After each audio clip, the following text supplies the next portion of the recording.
بسم اللہ الرحمن الرحیم الف لام میم۔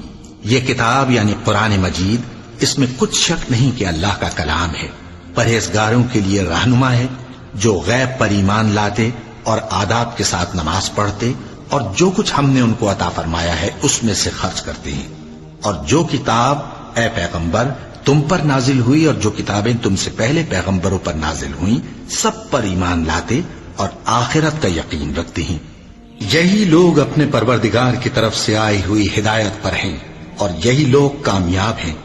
جو لوگ کافر ہیں انہیں تم نصیحت کرو یا نہ کرو ان کے لیے برابر ہے، وہ ایمان نہیں لانے کے۔ اللہ نے ان کے دلوں اور کانوں پر مہر لگا رکھی ہے اور ان کی آنکھوں پر پردہ پڑا ہوا ہے اور ان کے لیے بڑا عذاب تیار ہے۔ اور بعض لوگ ایسے ہیں جو کہتے ہیں کہ ہم اللہ پر اور روز آخر پر ایمان رکھتے ہیں، حالانکہ وہ ایمان نہیں رکھتے۔ یہ اپنے خیال میں اللہ کو اور مومنوں کو دھوکہ دیتے ہیں، مگر حقیقت میں اپنے سوا کسی کو دھوکہ نہیں دیتے اور اس سے بے خبر ہیں۔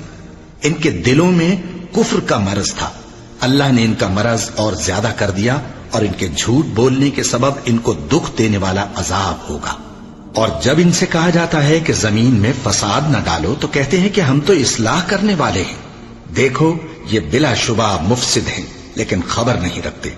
اور جب ان سے کہا جاتا ہے کہ جس طرح اور لوگ ایمان لے آئے تم بھی ایمان لے آؤ تو کہتے ہیں بھلا جس طرح بے وقوف ایمان لے آئے ہیں اسی طرح ہم بھی ایمان لے آئیں۔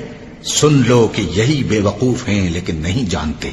اور یہ لوگ جب مومنوں سے ملتے ہیں تو کہتے ہیں کہ ہم ایمان لے آئے ہیں، اور جب اپنے شیطانوں میں جاتے ہیں تو ان سے کہتے ہیں کہ ہم تمہارے ساتھ ہیں، اور مسلمانوں سے تو ہم ہنسی کیا کرتے ہیں۔ ان منافقوں سے اللہ ہنسی کرتا ہے اور انہیں مہلت دیا جاتا ہے کہ شرارت و سرکشی میں پڑے بہک رہے ہیں۔ یہ وہ لوگ ہیں جنہوں نے ہدایت چھوڑ کر گمراہی خریدی، تو نہ تو ان کی تجارت ہی نے کچھ نفع دیا اور نہ یہ ہدایت یاب ہی ہوئے۔ ان کی مثال اس شخص کی سی ہے جس نے شب تاریک میں آگ جلائی، جب آگ نے اس کے ارد گرد کی چیزیں روشن کی تو اللہ نے ان لوگوں کی روشنی زائل کر دی اور ان کو اندھیروں میں چھوڑ دیا کہ کچھ نہیں دیکھتے۔ یہ بہرے ہیں، گونگے ہیں، اندھے ہیں کہ کسی طرح سیدھے رستے کی طرف لوٹ ہی نہیں سکتے۔ یا ان کی مثال میں کسی ہے کہ آسمان سے برس رہا ہو اور اس میں اندھیرے پر اندھیرا چھا رہا ہو اور بادل گرج رہا ہو اور بجلی کوند رہی ہو تو یہ کڑک سے ڈر کر موت کے خوف سے کانوں میں انگلیاں دے لے۔ اور اللہ کافروں کو ہر طرف سے گھیرے ہوئے ہے، قریب ہے کہ بجلی کی چمک ان کی آنکھوں کی بصارت کو اچک لے جائے۔ جب بجلی چمکتی اور ان پر روشنی ڈالتی ہے تو اس میں چل پڑتے ہیں، اور جب اندھیرا ہو جاتا ہے تو کھڑے کے کھڑے رہ جاتے ہیں۔ اور اگر اللہ چاہتا تو ان کے کانوں کی سنوائی اور آنکھوں کی بینائی دونوں کو زائل کر دیتا۔ بلا شبہ اللہ ہر چیز پر قادر ہے۔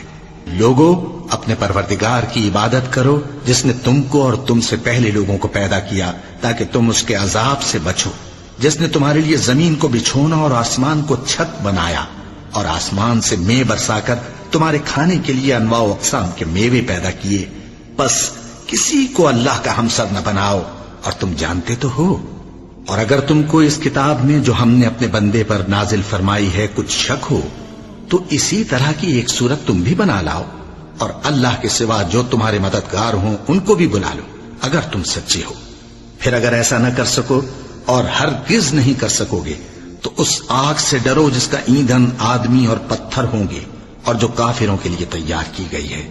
اور جو لوگ ایمان لائے اور نیک عمل کرتے رہے ان کو خوشخبری سنا دو کہ ان کے لیے نعمت کے باغ ہیں جن کے نیچے نہریں بہ رہی ہیں۔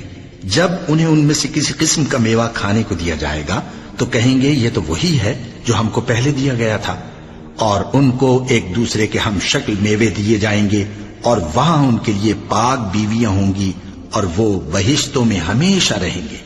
اللہ اس بات سے آر نہیں کرتا کہ مچھر یا اس سے بڑھ کر کسی چیز مثلا مکھی مکڑی وغیرہ کی مثال بیان فرمائے۔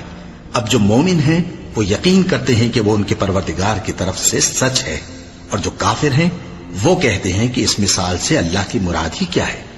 اس سے اللہ بہتوں کو گمراہ کرتا ہے اور بہتوں کو ہدایت بخشتا ہے، اور گمراہ بھی کرتا ہے تو نافرمانوں ہی کو۔